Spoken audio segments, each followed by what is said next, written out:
me para la Guardia Nacional y me mete en una oficina 2x2 y me empieza a desnudar parte por parte. Me mandan a quitarme los zapatos, me mandan a quitarme los pantalones, me mandan a quitarme la chaqueta, me mandan a quitarme la camisa. Me abren la maleta, me ven las medicinas y me dicen, ¿cuánto tienes? Yo como, ¿cuánto tengo? Sí, ¿cuánta plata tienes? Y yo le digo, yo no tengo plata y tenía 6.000 pesos argentinos en efectivo en la cartera. Y él me dice, agarra este teléfono y llama a alguien, porque hay alguien que tiene plata.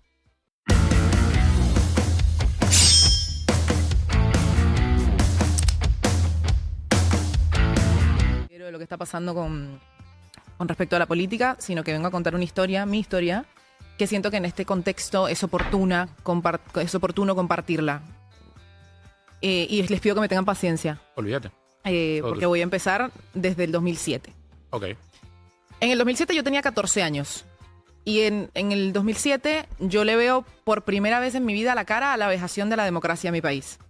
En ese momento se aplica la ley resorte contra RCTV, uno de los canales más importantes de mi país, por tener una línea política en contra de la del presidente Chávez.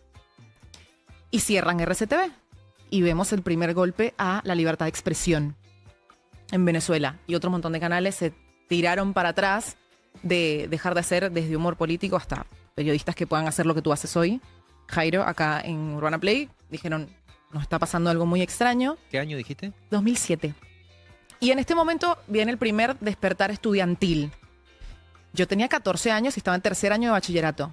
Y me escapé del colegio con mis amigos y fuimos a la avenida Perimetral en San Antonio de los Altos, en mi pueblo, porque estábamos envalentonados y porque entendíamos lo que era la democracia y la libertad de expresión y nos las estaban quitando y sentíamos que éramos todopoderosos y salíamos a la calle. Yo no sabía lo que era una bomba lacrimógena ni entendía si la bomba lacrimógena te mataba o no te mataba. Cuando me cayó por primera vez en los pies, me empecé a fixar y pensé que me moría. Y no me morí, claramente. Y pensé en ese momento que las bombas lacrimógenas no mataban. Después, más tarde, me enteré de que sí mataban. Por cosas que les voy a contar más adelante, ¿no? Ahí, obviamente, con todo lo que pasó y este primer golpe a las protestas, te echas para atrás, te asustas, te recoges. Empezaron a incrementar los problemas en mi país, la escasez, la falta de medicinas, la falta de alimentos, la falta de gasolina.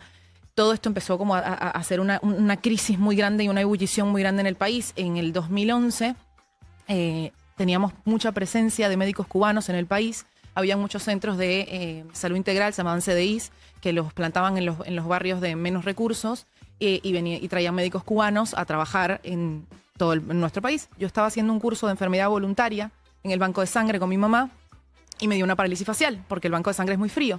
Y salí, me monté en el auto y me dio un golpe de calor y me dio una parálisis facial. Lo que teníamos cerca era un CDI y mi mamá sale corriendo y me lleva al CDI. Apenas entramos al CDI, con mi cara dándoseme vuelta, le dicen a mi mamá, ¿usted es chavista? Y mi mamá le dice, ¿qué me estás preguntando?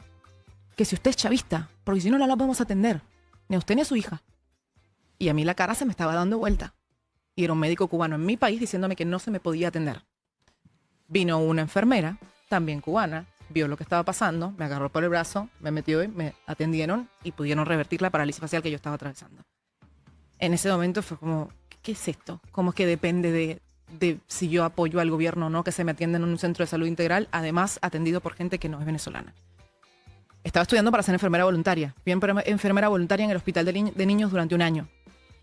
Al año me fui porque no espiritualmente no aguanté más lo que yo vi en el hospital de niños de Caracas. Estaba en la unidad de quemados y vi como una niña se le infectó una herida por la cantidad de polvo que tenía el hospital porque se estaba cayendo. Esa niña falleció. Y yo no aguanté más. Y dejé de ser enfermera voluntaria. Esto fue en el año 2011. Llegó el 2014. En el 2014 ya yo estaba en la universidad. Chávez murió en 2013, ¿no? Sí. Si mal no recuerdo. No, Sí, ¿no? Sí. Okay. Perdón, es para citar claro, la línea de tiempo. Claro. Y llega el 2014. En el 2014, después de la muerte de Chávez, después de que llega Maduro al poder, empiezan las protestas más heavies en Venezuela y llega el primer éxodo masivo. ¿Por qué? Porque matan una cantidad de estudiantes tremenda. En ese momento me volví a envalentonar, estoy en la universidad, yo tengo que pelear por mis derechos, si nuestros padres no pelean, peleamos nosotros, los viejos que se queden en casa. Salimos. Yo estudiaba en la Universidad de Bellas Artes, en la Alejandro de Humboldt. Estaba a 5 cuadras escondidas con mis amigos cuando recibimos la noticia de que mataron a Basilda Costa. Basilda Costa estudiaba en la misma universidad que yo. Y en ese mismo momento se llevaron a 2 de mis compañeros de clase. Los torturaron durante 2 semanas. Cuando volvieron de ser torturados, a uno lo mandaron a Portugal y al otro lo mandaron a Australia. Lo más lejos que podían mandarlo sus padres para tratar de limpiarles un poco el espíritu del nivel de trauma y de desgracia que vivieron 2 de mis compañeros de clase durante las torturas por parte del gobierno de Nicolás Maduro. Me volvió a asustar, claramente, y me volvió a guardar. Después de esto, llega 2016 y 2017. La masacre más grande de estudiantes que vivimos hasta ahora en esa época. Volvimos a salir los estudiantes. Salíamos con nuestros hermanos, con nuestros tíos. Ellos empezaron a salir y se empezaron a parar en la avenida de adelante. Los empezaron a matar, nos empezamos a asustar. Y a las mujeres de nuestro país nos daba mucho dolor sentir que eran solo los hombres los que estaban al frente. Pero yo tenía mucho pánico. Una de mis amigas de la infancia estudiaba ingeniería en la Universidad Simón Bolívar. Una de mis amigas de primaria. Y ella dijo, ¿por qué no nos organizamos para ayudarlos de alguna manera y empezamos a armar bombas molotov?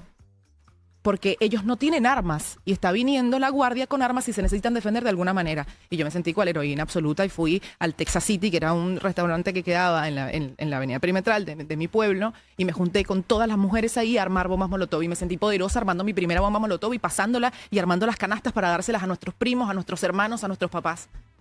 Más o menos 30 horas me duró la sensación de heroísmo, porque apagó a mi amiga, no se la llevaron. Pero al día siguiente había un camión de la Guardia Nacional esperando en la puerta de su casa y se llevaron a su mamá. 5 hombres. La torturaron, la golpearon en el camión y cuando ya se arrodilló a pedir perdón y a pedir que la soltaran, la orinaron entre los 5 para que su hija dejara de incentivar a otros estudiantes de hacer lo que estábamos haciendo. Mi amiga se fue a España. Nunca más volvió, claramente. En ese momento yo seguía en el país y mi hermano seguía queriendo ir a las marchas. Y él quería ir. Él estaba harto de la delincuencia, harto de no poder trabajar. Mi hermano es abogado. Harto de ver cómo se pasaba nuestra Constitución por los peores lugares del cuerpo de absolutamente todas las fuerzas del país. Entonces yo sabía que si la única oportunidad que yo tenía para que mi hermano dejara de estar en peligro era que yo saliera con él. Porque si yo no salía con mi hermano iba a estar al frente de las protestas en mi país. Y a mi hermano lo podían matar. Entonces yo salía con pánico, con mi hermano, a las calles de Caracas, porque ya después de San Antonio nos fuimos a Caracas, para garantizar. Ya yo no estaba peleando por nada, yo me quería ir. Yo tenía miedo. Yo quería que no mataran a mi hermano. Ese año mataron a Niomar Lander. Una de las insignias más grandes de las muertes de los estudiantes. Tenía 17 años y se iba a ir del país. Y hay un video muy icónico de él diciendo, yo me voy a ir porque acá no tengo futuro, pero la verdad es que yo no me quiero ir. Y si me matan, no me dejen morir. ¿Qué significa eso? No me dejen ahí tirado. Si me matan, agárrenme y llévenme. Omar se murió. Ese año nos fuimos del país. Y ese mismo año al final de ese año decidimos convencer a mi familia de que tenían que empezar a irse también, porque para nosotros era muy duro irnos del país y olvidarnos de nuestra familia, cosa que tuvo que hacer mucha gente. No olvidarse, pero vivir separados. Nosotros estábamos haciendo una fuerza terrible como familia para que no nos pasara.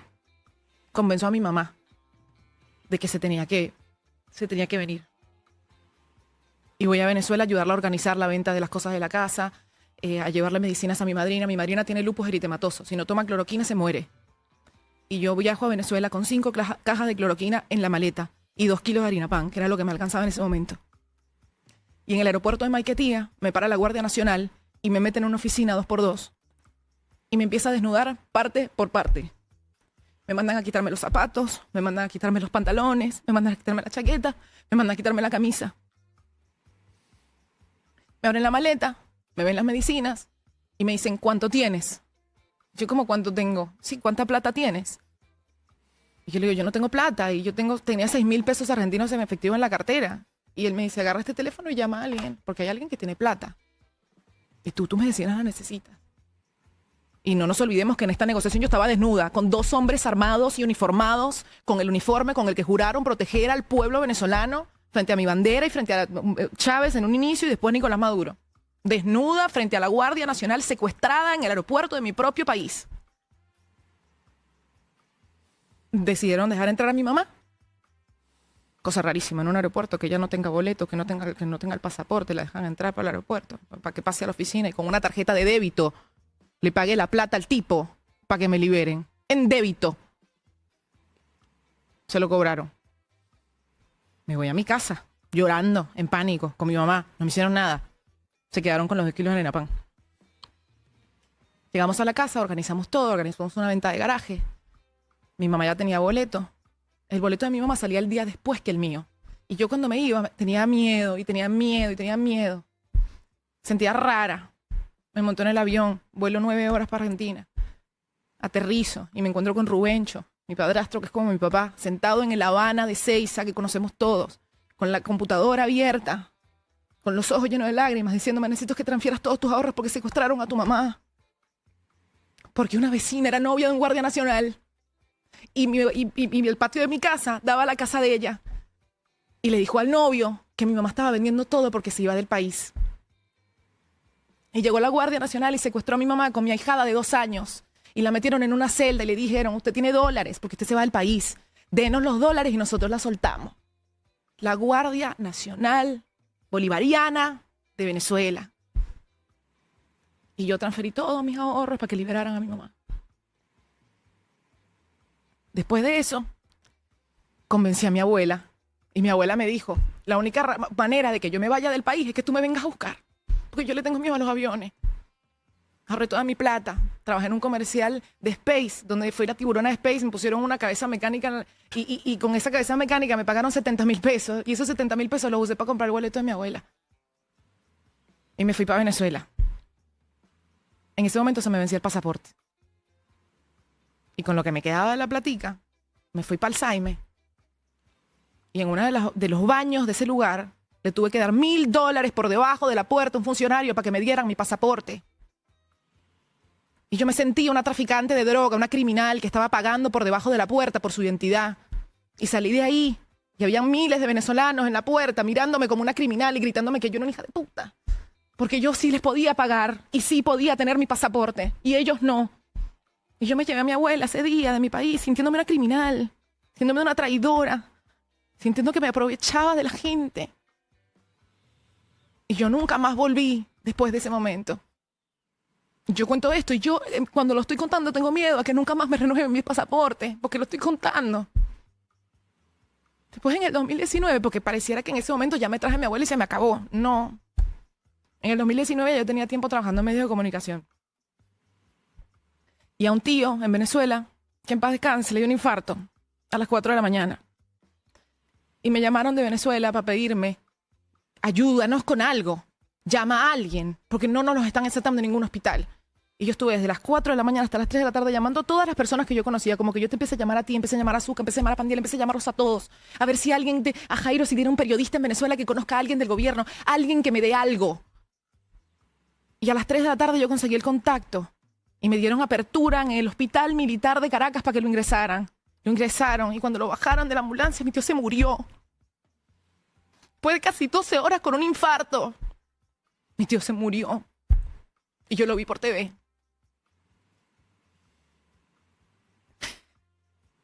A nosotros nos pasaron tantas cosas. Yo estoy lejos de ser la venezolana más desdichada del país. Pero lejos, ¿eh?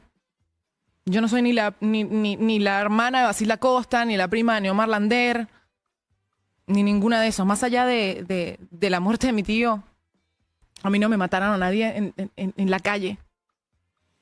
Entonces, si después de todo esto que yo viví, me despierto el sábado 3 de enero con la noticia de que se llevaron a Maduro y que volaron en pedazos el cuartel de la montaña donde descansaban en paz los restos de Chávez, tengo derecho a celebrar, tengo derecho a alegrarme, porque ellos me contaminaron el alma y me contaminaron el corazón. Y si yo siento una justicia amarga, porque por lo menos a ese dictador y asesino se lo lleven de mi país, permítanme celebrar, permítanme ser feliz, que a nosotros nos han quitado demasiado.